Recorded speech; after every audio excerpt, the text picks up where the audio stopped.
Keputusan DPP Partai Golkar mengembalikan Ketua Umumnya Setia Novanto ke kursi Ketua DPR RI menuai dukungan dan juga kritikan. Hari Rabu ini Majelis Kehormatan Dewan memutuskan memberhentikan Ade Komarudin sebagai Ketua DPR. Di sisi lain, Ade Komarudin dan sebagian kader Golkar masih menunjukkan penolakan atas keputusan ini. Keputusan ini dikhawatirkan sejumlah pihak akan kembali menjadi kegaduhan politik baru dan sejauh mana kekhawatiran ini terbukti.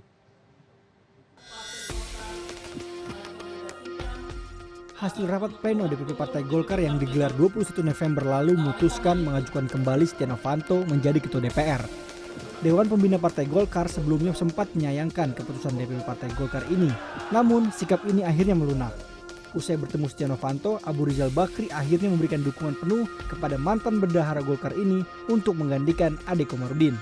Belum usai badai serangan politik untuk Ade Komarudin, hari ini Majelis Kehormatan Dewan memutuskan memberhentikan Akom sebagai Ketua DPR. Keputusan ini diambil sebagai buntut pelaporan Komisi 6 dan Badan Legislatif. Akom dituduh melanggar etika lantaran mengalihkan mitra kerja Komisi 6 ke Komisi 11. Selain itu, Badan Legislatif juga melaporkan Akom ke Mahkamah Dewan karena dituduh menghambat pembahasan rancangan undang-undang tembakau. Mahkamah mengaku telah memanggil Akom untuk diperiksa, namun ia tak pernah datang. Selain itu, Mahkamah juga membantah keputusan pemberhentian ini terkait dengan pergantian Ketua DPR yang berlangsung Rabu sore ini. Mahkamah mengaku agenda sidang sudah direncanakan jauh hari sebelumnya. Terhitung sejak hari Rabu, tanggal 30 November 2016, yang terhormat Saudara Dr. Haji Ade Komarudin MH A262, fraksi Partai Golkar, dinyatakan berhenti dari jabatan Ketua DPR RI masa keanggotaan tahun 2014-2019. Meski mengaku siap menerima keputusan partai, Akom tak bisa menutupi kekecewaannya. Akom menyayangkan usulannya untuk mengundur rapat Bamus ke hari Kamis tidak disetujui forum rapat pimpinan DPR. Nanti ada dan tidak ada, saya tetap berlangsung. Saya tidak tahu nanti apa hasilnya. Silahkan, karena sekali lagi saya sudah minta kebijakan tapi tidak dapat. Kebijakan itu ya apa boleh buat. Saya tidak tahu kenapa kebijakan itu simpang siur, semua alasannya ada. Biar publik yang menilainya, biar bukan saya yang tidak mengatakannya. Saya tidak mau ikut campur soal simpang siur segala macam isu yang ada. Saya tidak suka intrik. Saya ingin negeri ini mengembangkan ide dan gagasan, bukan mengembangkan intrik dan isu yang destruktif. Kekecewaan dan kecurigaan mengenai proses politik yang cepat ini juga diungkapkan sebagian fungsionaris Partai Golkar. Saya cukup menyayangkan ya, walaupun ini hak dari partai politik masing-masing, dalam hal ini Golkar, untuk kemudian tiba-tiba partai kita ini masih lagi bicara tentang rebutan kursi, gitu ya. Padahal kan sebetulnya nggak ada masalah apa-apa. Satu, Pak Ade Komarudin punya kesalahan apa? Publik mungkin masih ingat alasan Setia Novanto mundur dari jabatan Ketua DPR karena tersandung kasus dugaan pemufakatan jahat yang bergulir akhir 2015 lalu. Kasus ini dikenal dengan kasus Papa Minta Saham. Namun, Mahkamah Kehormatan Dewan telah memulihkan nama baik Setia Novanto setelah proses persidangan etik tidak bisa memberikan keputusan. Kini, kembalinya Setia Novanto menjadi Ketua DPR pun dikhawatirkan sejumlah pihak akan kembali menuai kegaduhan politik baru. Budi Adiputro, CNN Indonesia. Bagi Anda yang pernah menilai kasus Papa Minta Saham dan drama sidang Mahkamah Kehormatan Dewan atau MKD setahun lalu akan menjadi akhir karir politik Setia Novanto, maka hari ini lagi-lagi Anda terbukti salah. Justru setelah mundur dari jabatan Ketua DPR saat itu, saat semua fraksi di MKD termasuk Partai Golkar menilai bahwa Setia Novanto melakukan pelanggaran etik sedang dan berat, Setia Novanto sukses menjadi Ketua Umum Partai Golkar dalam Munaslup di Bali pada bulan Mei lalu. Dan hari ini, dengan proses yang dinilai sebagian pihak sangat cepat, Setia Novanto pun sukses dilantik kembali menjadi Ketua DPR.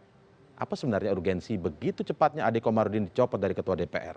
Dan ada apa di balik keputusan DPP Golkar yang memasang kembali Setnov sebagai Ketua DPR? Kami akan membahasnya malam hari ini dengan Akbar Tanjung, Wakil Ketua Dewan Kehormatan Partai Golkar. Selamat malam, Pak Akbar, terima Selamat kasih malam, Dik. sudah hadir Siapa Pak? bersama kami. Siapa, Dik? Saya Indra, Pak. Ya. Oke, Pak, oke. Baik, kemudian ada Hanta Yuda, Direktur Eksekutif Poltreking Indonesia. Selamat malam, Bang Hanta. Saya ingin analisis dari luar dulu ya, Pak Akbar ya. Silakan. Dari Bung Hanta sendiri melihatnya seperti apa? Apakah sidang MKD terkait Akom ya, terkait Ade Komarudin, sidang MKD ini, hasil dari sidang MKD ini kemudian munculkan sehingga ada pergantian Ade kepada Setia Novanto, atau justru sebaliknya bahwa karena ada rencana penggantian Ade kepada Setia Novanto maka ada sidang MKD? Sepertinya kedua ya. Yang kedua. Tadinya saya berharap dengar dari Pak Akbar dulu dari perspektif internal. Tapi baik, sebelum ke analisis politik, saya ingin memberi catatan dulu ya, Mas Indra dan Pak Akbar. Satu, catatan saya terkait dengan etika politik. Ini juga penting. Satu, ini soal persepsi dan etika publik. Pasti punya bekas, punya catatan. Itu yang tidak bisa kita singkirkan. Bisa jadi partai sudah berubah, ini persoalan ini dan seterusnya. Yang kedua, pada saat MKD atau Mahkamah Kehormatan Dewan memutuskan itu, saya ingat betul kita mengikuti prosesnya. Pada saat itu, meskipun tidak memutuskan karena sedang dan berat, semua partai politik, semua fraksi itu terbelah dua. Pelanggaran sedang dan berat, bahkan yang berat ada karena bagian dari manuver politik teman-temannya Partai Golkar yang pada saat itu masih di dalam kekuasaan. Tapi intinya ada pelanggaran. Ada pelanggaran. Nah, meskipun belakangan kan MK mengatakan soal itu kan pengadilan umum mungkin iya. Ini pengadilan etik, jadi harus dipisahkan. Sebenarnya yang tidak ketiga, berhubungan sebenarnya. Iya, yang ketiga adalah Pak Setia Novanto pada saat itu mengundurkan diri, harus digarisbawahi, sudah mengundurkan diri. Hari ini dilantik lagi. Dan yang ketiga, beliau itu adalah ketua DPR, meskipun bukan seperti pemimpin eksekutif, bukan pemimpin eksekutif ya Pak Akbar, tetapi speaker, tetapi beliau adalah simbol kelembagaan, kehormatan institusi atau lembaga DPR. Nah, dari catatan itu maka partai boleh berubah, aktornya boleh berubah. Kalau di interview ada sangat kencang sekali dulu berubah, saya ditanya Mas Indra tidak boleh berubah Pak Akbar. Harus menyampaikan sama persis seperti yang dulu. Soal analisis politik saya ingin memulainya karena ini dampak dari perubahan konstelasi politik. Pada saat itu Golkar masih di luar pemerintahan, di KMP yang bagian di demokrasi kita, pada titik yang lain itu juga sehat, perlu penyeimbang pemerintah. Sekarang Golkar tidak lagi ya Pak Akbar, sekarang sudah tanda petik mesra dengan pemerintah, bahkan Golkar sudah mengumumkan jauh-jauh hari capresnya adalah Pak Presiden saat ini. Yang kedua, dari sisi politik juga kita bisa lihat bahwa ini bagian dari bandul politiknya mulai berubah. Mulai berubah itu, kalau kita lihat, saya ikut juga pada saat itu ada Pak Akbar di Bali dan sebagainya. Setia Novanto hebatnya memang pada saat ini, dulu hanya ketua DPR Pak Akbar, tidak ketua umum Golkar. Sekarang ketua umum Golkar yang juga ketua DPR. Jadi yang bisa melampaui Pak Akbar itu hanya Pak Setia Novanto. Yang lain itu Pak Ical pun itu tidak dua-duanya. Justru mundur untuk kemudian lebih menang lagi begitu ya? Menang lagi, sekarang justru menjadi ketua umum kemudian ketua DPR. Nah, itu jadi catatan dari segi politiknya ada dampak dari perubahan konsep politik. Nanti bisa dilihat dari peta konstelasi internal istana antar presiden wapres, Akom lebih dekat kemana dan seterusnya, internal Golkar dan sebagainya. Saya pikir itu. Itu pun sudah tergambar di Munaslup waktu itu ya. Jadi itu bagian implikasi dari itu. Selain kekuatan, kemampuan lobby dari seorang Setia Novanto harus kita akui tentunya. Nanti kita akan ulas lebih lanjut itu yang Anda sebutkan. Berarti intinya ada faktor eksternal partai dong yang kemudian juga ikut berkepentingan dalam hal ini. Tapi saya ingin lihat ke dalam dulu. Kenapa ada Pak Akbar Tanjung? Pak Akbar Tanjung adalah wakil ketua Dewan Kehormatan, Pak ya. Saya garis bawahi kehormatannya, wakil ketua Dewan Kehormatan dari Partai Golkar. Bagaimana Anda sebagai wakil ketua Dewan Kehormatan Partai Golkar melihat seorang Setia Novanto yang pernah mengundurkan diri, itu kita garis bawahi juga soal etika tadi, kemudian oleh DPP saat ini dijadikan lagi atau diputuskan lagi untuk kemudian menjabat lagi sebagai ketua DPR. Pak Akbar, apa pendapat Anda Pak Akbar? Ya memang saya adalah wakil ketua Dewan Kehormatan. Ketua Dewan Kehormatan adalah Pak Habibie, tapi beliau sedang ada di luar negeri. Nah, kemudian kalau kita lihat masalah yang dihadapi oleh Golkar, ya kita memang bisa melihat dari berbagai perspektif ya. Saya sebagai ketua Dewan Kehormatan atau wakil ketua Dewan Kehormatan, tentu melihatnya juga dari perspektif partai. Ya. Selain dari perspektif tadi yang dikatakan oleh Adina Hanta tadi adalah etika, ya, moral begitu. Kalau dari perspektif partai, saya perlu mengatakan bahwa memang partai pada hari-hari ini merupakan satu momentum yang sangat menentukan bagi perkembangan partai ke depan. Intinya adalah partai harus bangkit, partai harus kembali meraih dukungan suara yang signifikan, dan kemudian daripada itu partai harus bisa menaikkan perolehan suara dan syukur-syukur bisa menjadi pemenang gitu loh.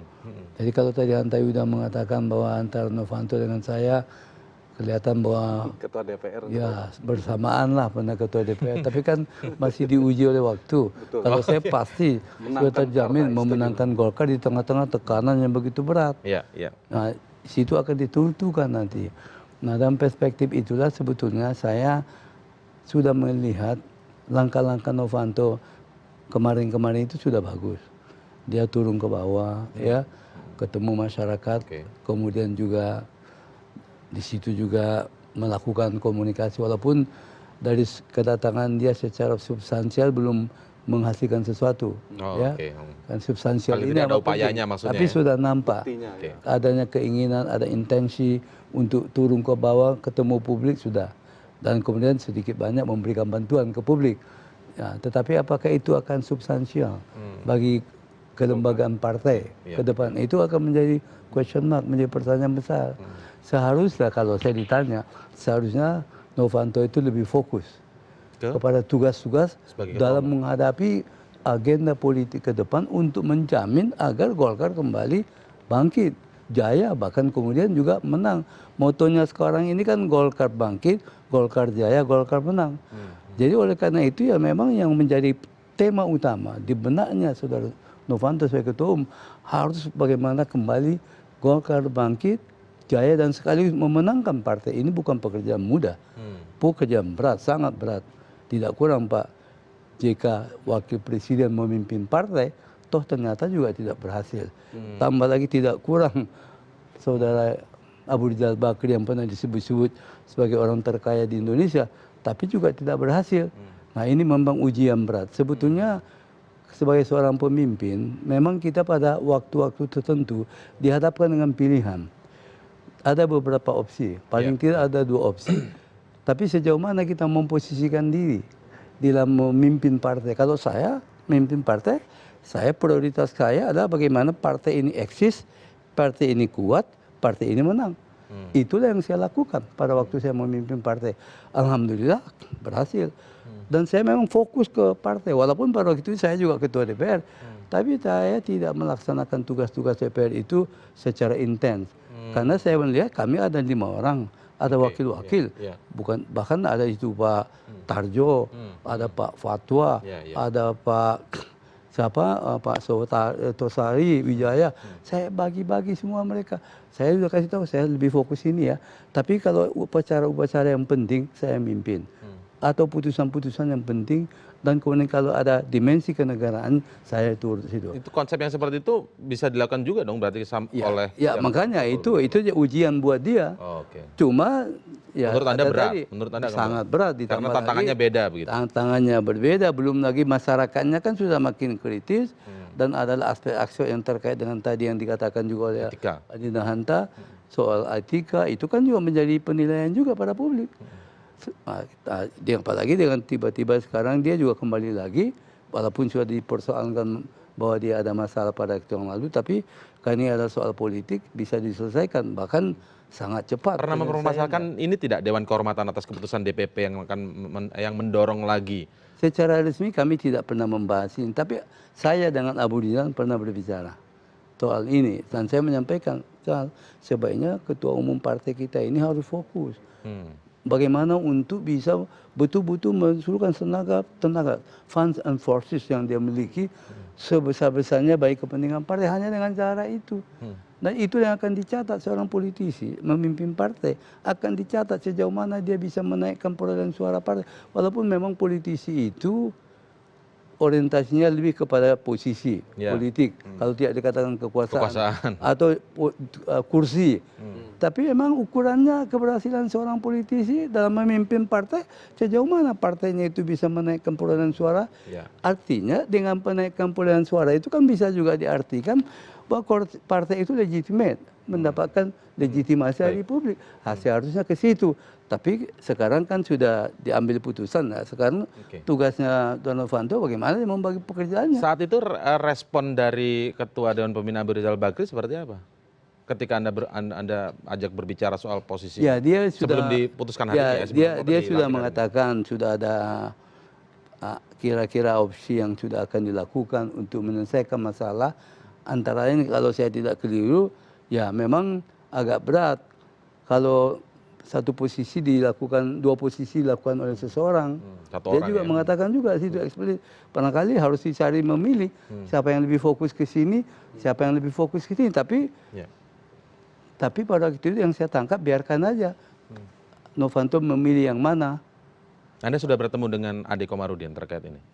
Saya sudah pernah ketemu sebentar. Apa yang disampaikan Ade Komarudin sebenarnya? Ya, Ade Komarudin mengatakan kalau memang udah itu jadi suatu putusan, dan saya sebagai kader tentu saya akan ikuti.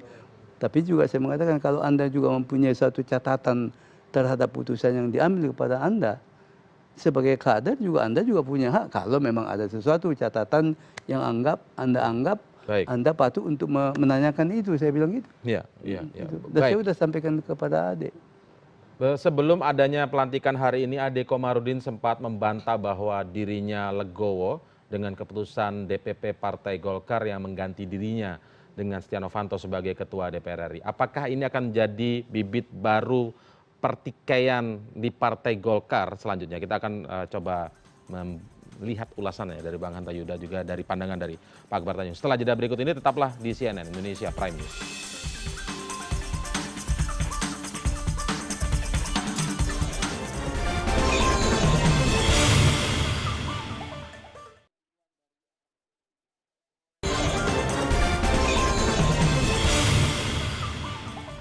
Baik, jika sebelumnya tadi Pak Akbar menyatakan sempat bertemu dengan Ketua Dewan Pembina Abu Rizal Bakri soal pergantian Ketua DPR dan membahas sepertinya sama begitu ya pandangannya. Ada beberapa opsi tadi yang disampaikan.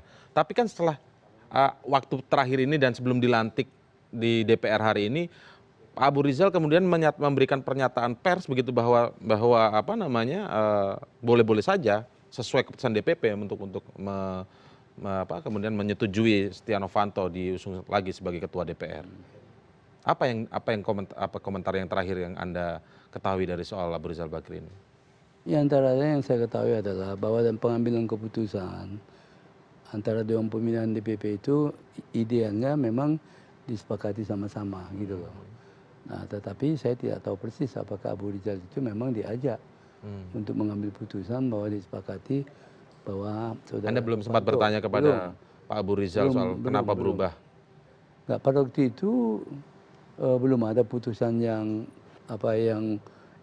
eksplisit bahwa segera akan diproses dan dilantik itu ya. Tapi bahwa sudah ada putusan DPP, betul. Terhadap adanya putusan DPP saya berikan pandangan saya. Pandangan saya memang dari segi keabsahan secara hukum. Ya tentu bisa. Tidak ada masalah dari segi aturan. Jaksa Agung, Kejaksaan Agung pun mengatakan tidak ada bukti-bukti yang bisa dikatakan terjadi tindak pidana. Mahkamah Konstitusi juga mengatakan. Tapi mereka kan lebih melihatnya dari perspektif hukum semata-mata. Tapi kan mengenai soal politik, jabatan politik, kepemimpinan politik, kan juga dinilai dari perspektif yang lain kan, termasuk perspektif etika gitu. Itu tentu juga harus menjadi perhatian. Tapi saya lebih banyak dari perspektif Golkarnya itu. Bagaimana Golkar ini bisa kembali bangkit, jaya, bisa menang. Lebih ke situlah fokus saya. Ke arah itulah yang saya harapkan. Apakah bahwa bisa seseorang, kalau satu orang menjabat dua posisi kemudian ya mungkin sih bisa saja dalam penyataannya. Tapi apakah iya dalam konteks pada hari ini Golkar dihadapkan dengan berbagai macam masalah, dengan adanya berbagai peristiwa, kan sangat berat, Tapi dia sudah ngambil putusan, lebih dua-duanya ya tentu kita lihat lah. Tinggal ditagih saja nanti ya, Ya, begitu Pak Pak ya. bisa dia menaikkan kembali. Walaupun saya dengar katanya dari segi survei yang terakhir sudah ada kenaikan. Karena dengan beberapa turun ke bawah mungkin juga ada Jokowi efek juga mungkin ya. Ya. Karena sudah dekat pemerintah. Ya. Pak Jokowi juga kelihatannya dari surveinya juga menaik.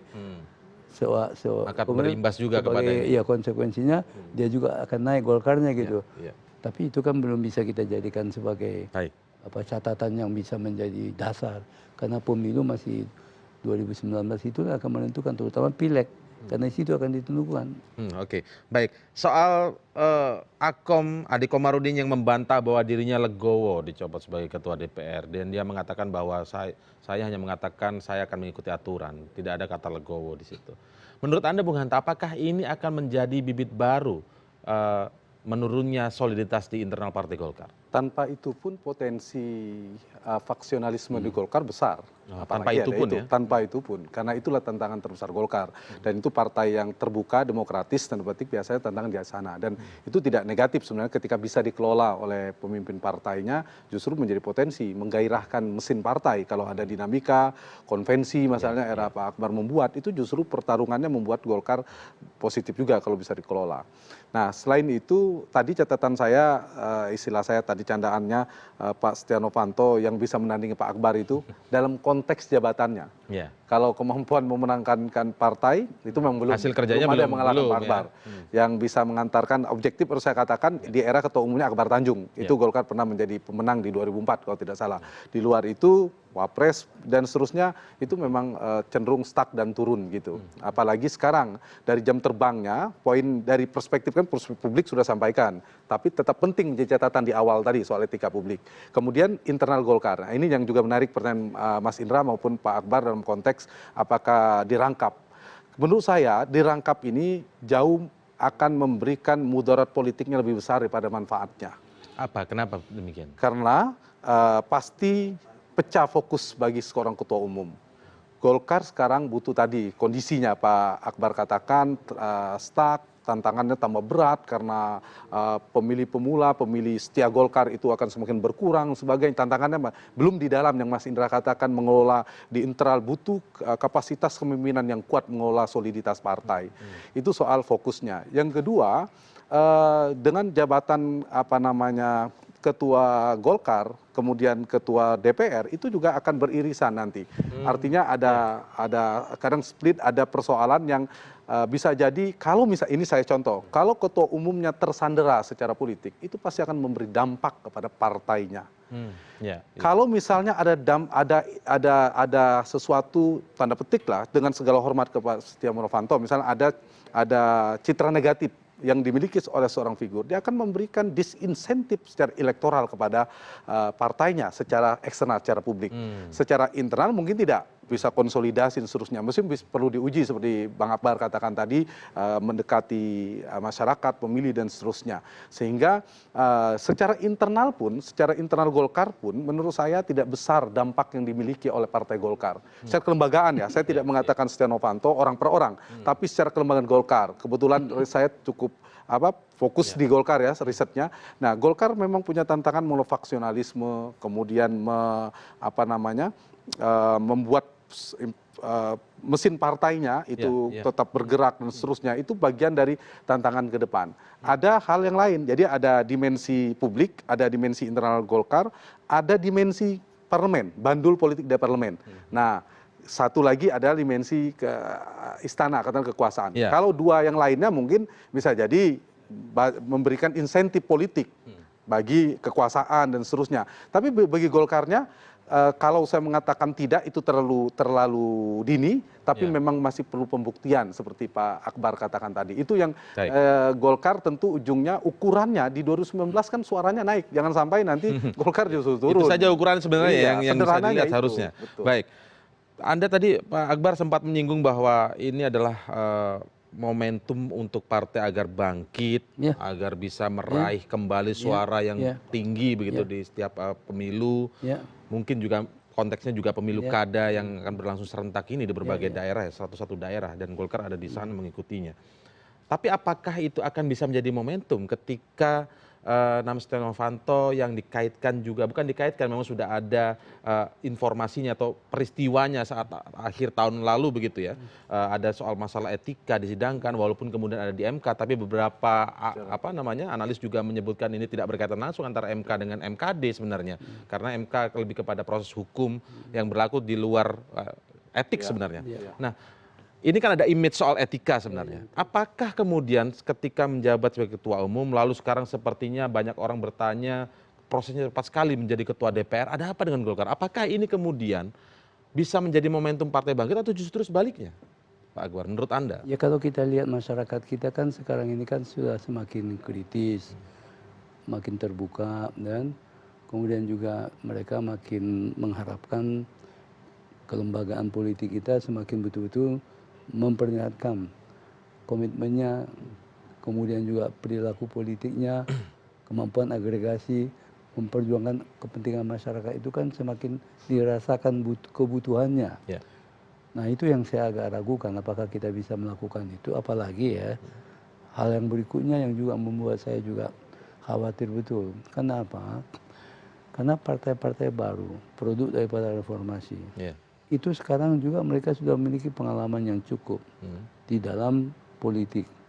Dan ada beberapa partai, paling tidak 1-2 partai, kelihatan trennya ada kecenderungannya menaik. Naik terus? Iya, saya khawatir kalau seandainya tren kecenderungannya itu nampak naik, sementara Golkar sendiri kita belum bisa berkutat dengan hal-hal itu. Apalagi kalau seandainya akibatnya ternyata juga terjadi kembali tren penurunan, bagaimana akan terjadi? Satu partai baru trennya menaik, sedangkan partai yang lama termasuk Golkar kalau tidak dikelola dengan sungguh-sungguh, ternyata kemudian terjadi tren menurun. Bukan tidak mungkin dikompet, Golkar itu dikompet, dibypass oleh partai yang baru. Partai yang baru bahkan begitu ya? Ini yang saya takutkan betul. Kalau ini terjadi, untuk bangkit kembali, lebih susah lagi. Saya kira sudah jauh lebih sulit. Sebenarnya momentum ini harus betul-betul digunakan. Sebetulnya sudah bagus kemarin dia, Novanto fokus turun ke bawah, ini diperkuat lagi dengan beberapa langkah-langkah yang sifatnya substansial, akan lebih menjamin bahwa bangkit kembali. Dan ini akan mungkin lebih sulit dilakukan dengan turun-turun begitu karena sekarang posisinya sudah ketua parlemen begitu ya. Sedikit banyak kan akan berpengaruh itu, dan kemudian karena masih identik dengan parlemen, tentu saja cita-cita kejadian-kejadian di parlemen itu kan masih terasosiasi kembali. Terasosiasi kembali. Masih pasti akan seperti itu kira-kira ya? Ya kira-kira. Karena kemudian nempel lagi sebagai ketua DPR. Iya, ketua DPR masih identik gitu. Oh ketua DPR tuh. Iya. Oh iya tahu dia ketua DPR. Oh iya ya, yang kejadian yang dulu itu ya. Tapi kalau dia sudah fokus di ketua umum, orang Indonesia itu sebenarnya pemaaf. Betul. Kalau dia sudah fokus ini, apalagi turun ke bawah, mungkin yang lain-lain akan lupa.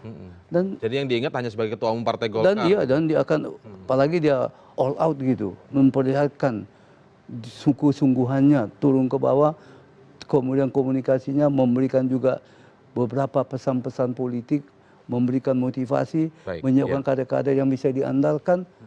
Yang lain-lain itu akan dengan sendirinya akan akan tertutup. Tapi kalau tetap melekat bahwa dia juga ada posisi yang sama dan ada kebetulan suka atau tidak suka, fakta kan, ada peristiwa, itu juga pasti akan terbawa-bawa juga. Itu yang kita khawatirkan itu. Karena di pemberitaan di media pun ketika mungkin di browsing di online masih muncul juga ya begitu. Oke. Ya, baik. Saya akan jeda sejenak, tetapi nanti setelah jeda kami akan mencoba untuk membahas apakah memang ini hanya kepentingan internal Golkar saja ataukah ada kepentingan eksternal sebenarnya sehingga membuat proses ini begitu cepat. Saya ingin menyinggung bandul tadi yang sama disinggung Mas Hanta, ada unsur pemerintah di sana. Apakah ini sebenarnya terkait erat dengan hal ini Mas Hanta? Nanti kita akan ulas lebih lanjut, tetaplah di CNN Indonesia Prime News.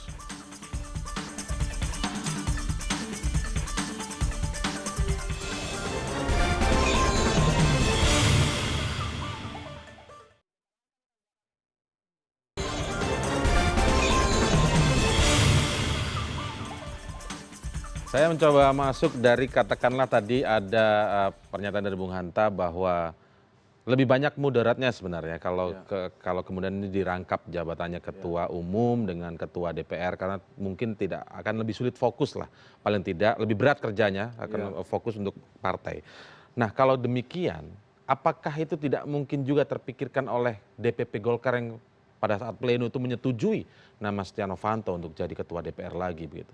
Iya, pasti banyak ini ya, multifaktor ya, banyak faktor lain. Jangan sampai yang disayangkan kalau kemudian berpikiran jangka pendek. Jadi keperluan atau kepentingan jangka pendek lebih diutamakan ketimbang kepentingan jangka panjang Golkar di 2019. Itu yang harus diantisipasi. Soal bahwa tadi Pak Akbar mengatakan persepsi publik ada tren naik, itu kan masih panjang ya 2019. Soal kemungkinan efek dari mendukung Pak Jokowi, itu kan masih jauh juga, perlu dibuktikan. Karena bisa jadi elit mengatakan demikian ketika orang tahunya Pak Jokowi ya kader PDI Perjuangan. Kalau ujungnya seperti itu juga tidak mendapatkan insentif elektoral, harus ingat oleh Golkar. Meskipun Golkar lebih awal mendukung, itu satu. Yang kedua, misalnya kita belajar dari DKI Jakarta. Belum tentu juga misalnya petahana unggul, kemudian Golkar yang mendapatkan insentif paling banyak. Belum tentu. Apalagi misalnya trennya tiba-tiba turun. Dampaknya pasti dapat. Sudah pasti dapat kalau tren turun. Dapat kepada Golkar seperti saat ini. Nah, faktor-faktor semacam itu saya setuju dan saya harus akui, saya objektif, Pak Akbar Tanjung itu fokus di dalam membangun kelembagaan partai. Ini riset saya yang cukup panjang ya melakukan dibandingkan ketua umum yang lainnya. Itu betul-betul tingkat pelembagaan, institusi partainya itu Golkar itu kan kuat, kokoh. Nah, kalau ini yang tidak diamankan soal tadi Mas Indra mengatakan kemungkinan vaksin dan seterusnya, dua momentum biasanya untuk melihat faksionalisme di Golkar. Penentuan calon presiden, nah ini lebih awal mungkin untuk menghindari itu, meskipun menurut saya nanti akan kemungkinan direvisi, ada kemungkinan dinamika. Yang kedua, penentuan ketua umum, itu petanya akan terlihat seperti apa. Nah, vaksi-vaksinya itu muncul di situ ya? Akan terlihat, ya muncul vaksin dan seterusnya. Termasuk Pak Ade Komarudin yang ketika mundur di putaran kedua itu kan, kalau secara politik, secara politik mungkin biar aman posisi ketua DPR-nya. Tapi ternyata juga tidak aman posisi ketua DPR-nya. Jadi kalau satu kesalahan politik, satu kesalahan etik kalau mau dilihat kan, Pak Setia Novanto dan Akom, meskipun belakangan ada di MKD diproses. Saya ingin tahan di situ dulu Mas Anda sebelum lebih jauh lagi. Saya ingin konfirmasi, mumpung disinggung tadi soal keputusan Ade Komarudin yang mundur di putaran kedua pemilihan ketua umum Partai Golkar dalam Munaslup di Bali. Saat itu kan mengundurkan diri. Jadi Setia Novanto terpilih secara aklamasi begitu setelah Ade Komarudin di putaran kedua itu mundur. Apakah benar waktu itu memang ada semacam kesepakatan bahwa Ade Komarudin mundur, oke, silakan jadi ketua umum, tapi saya tetap jadi ketua DPR, tidak diganggu begitu. Ada semacam itu tidak sebenarnya? Yang saya bisa tangkap pada waktu dia mengatakan mundur adalah bahwa dia masih memiliki hope ke depan. Dia bicara tentang usia. Usia kan baru 50 awal. Ini, jadi masih ada hope-nya ke depan. Jadi ada harapan dia untuk partai ke depan. Gitu. Itu yang saya tangkap gitu ya. Kemudian ya memang mungkin hitung-hitungannya dia juga probabilitas menangnya juga kecil. Akhirnya mungkin diambil katakanlah agak sedikit pragmatis, lebih baik mundur gitu ya. Nah, kemudian dengan peristiwa yang sekarang ini, ya di situ saya juga kembali kepada apa yang saya lakukan pada waktu pemilihan ketua umum Munas Bali. Kan ada 3 tokoh, Novanto, Ade, kemudian Erlangga. Ya. Nah, saya tidak mendukung Ade, saya mendukung Erlangga. Karena apa? Ade kan sudah jadi pada itu ketua DPR. Kan saya tidak mau dia fokus. Karena dari partai ya fokus. Karena kalau dia nanti jadi calon ketua umum, ikut lagi, menang, nanti kan dia jadi menduduki 2 posisi. Sedangkan saya mau mengingat dia fokus. Nah itu saya sampaikan. Sehingga ada yang mengatakan, oh gimana sih Bang Akbar, kan seniornya kan, Abang Akbar kan seniornya Ade Komarudin di HMI kan lebih senior. Kok nggak dukung dia? Saya bilang, ini bukan apa-apa. Ini kan kita mau juga yang mimpin Golkar ini orangnya harus fokus. Ya. Nah kalau dia sudah ketua DPR nanti nggak bisa fokus. Oh kan dulu Bang Akbar juga gitu ya, lain lah soalnya dengan saya apalagi kalau kita lihat secara historis, saya terpilih ketua umum Partai Golkar, kemudian pemilu saya terpilih DPR, dan semua orang pada itu kami menjadi nomor 2, semua fraksi, pimpinan fraksi menghendaki saya ketua DPR. Bahkan waktu itu sudah akan aklamasi. Cuma karena ada satu fraksi kecil. Kita kan sudah reformasi, masa kita pakai aklamasi. Ya kita pilih dong gitu, walaupun Bang Akbar kami kenal, bahkan kami juga nanti sebagian besar orang kami juga akan milih, tapi tidak bolehlah aklamasi. Nah, tapi itu pengalaman saya. Jadi artinya tentu ada perbedaan lah antara zaman saya dengan yang sekarang. Dan saya bisa mengatakan karena udah kejadian, saya bisa mengatakan bahwa saya terbukti gitu. Oke, baik. Kembali ke Bung Hanta soal apakah ini memang hanya kepentingan internal DPP Golkar saja yang memaksakan Setia Novanto untuk kemudian akhirnya sebagai ketua umum juga sebagai ketua DPR begitu. Padahal dari sisi Adekomarudin mungkin dari sisi katakanlah alasannya adalah mengembalikan harkat martabat Setia Novanto yang terbukti tidak melanggar yang terbukti di MK seperti itu begitu kan pernah menyampaikan. Itu bisa sebaliknya. Kalau mengutarakan harkat martabat seperti saya setuju dengan Bang Akbar tadi. Masyarakat Indonesia itu pendek ingatan dan pemaaf. Sudah selesai sebenarnya. Dengan begini ya justru ingat lagi. Jadi itu mudarat istilah saya tadi salah satunya itu fakta kan ada. Nanti apalagi ada lawan politik Golkar kan. Jadi Golkar kan bertarung nanti 2019 bukan sendiri. Ada lawan politik. Pasti kelemahan-kelemahan Golkar diserang oleh lawan politik, mungkin isu itu akan kencang lagi, itu faktornya. Tapi bahwa pemilihan itu ada faktor eksternal, iya tidak mungkin. Apalagi ketua DPR, ketua umum Golkar pun, Bang Akbar pasti lebih paham dari kita bagaimana kencangnya dinamika di Golkar, itu pasti faktor eksternal sangat besar. Juga sangat kencang. Termasuk juga, ya? Di Bali ya, di Bali terakhir Munaslup di Bali kita lihat, itu kan dukungannya secara langsung atau tidak langsung, saya dari sisi analisa politik itu kan dukungan dari bukan pemerintah, bisa jadi personalnya Pak Luhut, mungkin sinyal yang diberikan oleh Pak Joko Widodo itu arahnya memang kuat ke sana. Kalau Bang Akbar kan terbuka jelas karena dukungan tidak ke Setia Novanto, tidak ke Adekomarudin, tapi yang ke Pak Erlangga. Nah, kalau Pak Adekomarudin memang meskipun tidak secara langsung, saya melihat dari analisis politik ya Bang Akbar, terasosiasi didukung oleh Pak Yusuf Kalla. Pak Yusuf Kalla yang cukup ini mau menunjukkan bahwa ada faktor eksternal ya. Ada faktor-faktor eksternal itu mungkin bahasa netral sederhananya mungkin pemerintah lebih nyaman kalau ketua DPR-nya Pak Setia Novanto. Atau bahasa politik praktisnya lebih mudah dikendalikan tanda petik.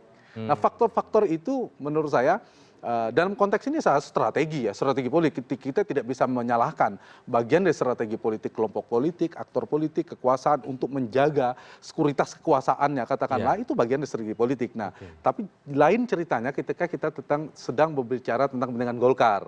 Nah, kalau kepentingannya bandul politik ya sudah benar. Sehingga untuk mengamankan dalam konteks jangka pendek di tengah politik, stabilitas politik yang cukup kencang ini, tensi politiknya diperlukan ketua DPR yang bisa berkomunikasi dengan baik dan intensif dengan pemerintah. Nah, saya ingin berhenti di situ dulu, Bang Hanta. Katakanlah memang faktor eksternal kemudian pemerintah merasa lebih nyaman kalau ketua umumnya Setia Novanto misalnya dalam bahasa yang lebih halus begitu ya tadi.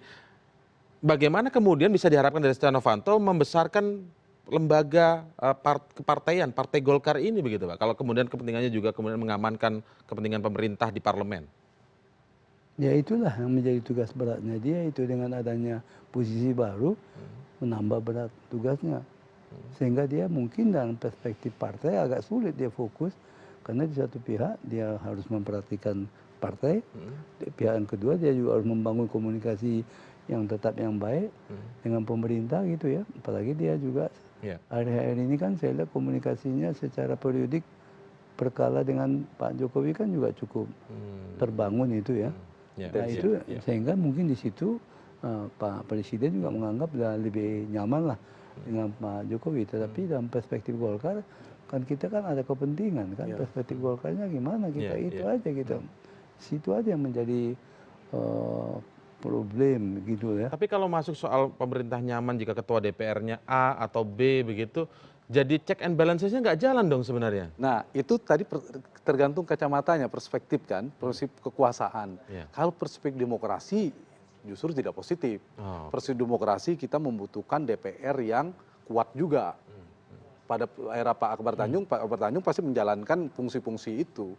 Jadi DPR itu bukan mengamankan agenda pemerintah sebenarnya, logika demokrasinya. Tapi kalau pemerintah di jalan relnya sesuai konstitusi, sesuai undang-undang, jadi relasi antara eksekutif dan legislatif itu relasi efektif. Efektif itu kalau melenceng itu harus diluruskan. Itu harus mengimbangi kekuatan di eksekutif. Bukan kolutif dan juga konfrontatif. Kalau konfrontatif itu asal apa aja yang dikeluarkan kebijakan pemerintah beda, itu nggak boleh, tidak efektif. Sebaliknya, semua apapun yang disampaikan oleh pemerintah disetujui, itu namanya relasi kuasanya relasi kolutif, tidak sehat. Yang baik itu efektif, karena itu sistem presidensialisme efektif itu seperti itu. Yang ada saatnya dia harus mengkritisi, ada saatnya dia harus memang mendukung agenda-agenda pemerintahan. Dalam negara demokrasi kita kan membutuhkan ada sistem yang terjadinya mekanisme check and balance itu kita butuhkan itu. Dan kalau kita udah memang menyatakan kita sebagai negara demokrasi, itu harus kita lihat sebagai satu fakta yang tidak bisa kita ingkari, tidak bisa kita hindari. Dan itu juga saya pikir kan bagus adanya kekuasaan itu juga selalu diimbangi, selalu dikontrol gitu, sehingga demikian apa yang ada misalnya abuse of power itu kan bisa kita hindari. Baik, terakhir ini Bang Hanta, mungkin misalnya Anda melihatnya seperti apa ketika di MKD semua fraksi kan sedang berat tadi itu, ada Setia Novanto melanggar etika sedang dan juga berat.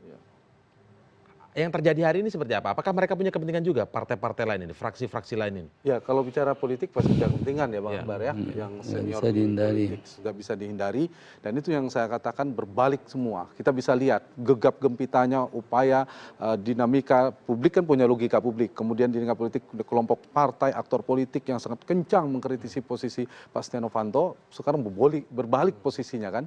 Nah, itu yang saya menyayangkan. Kalau dalam konteks politik ya tidak ada yang aneh, wajar, ini bagian dinamika politik. Tapi kalau logika publik, ada film yang saya katakan 2010-nya Pak Deddy Mizwar sutradaranya itu, Alangkah Lucunya Negeri Ini. Nah, itu yang disayangkan, yang menurut saya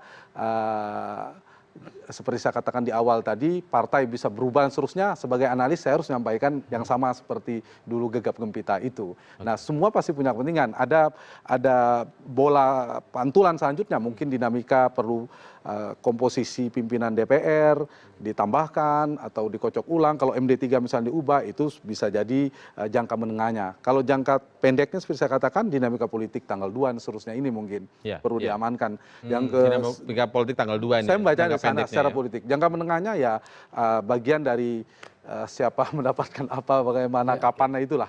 Itu nanti dinamika itu. Sampai nanti soal Pilpres 2019. Baik, mungkin saya ini tambah sedikit terakhir aja. Saya sebagai senior di Golkar, saya sedih melihat suasana ini.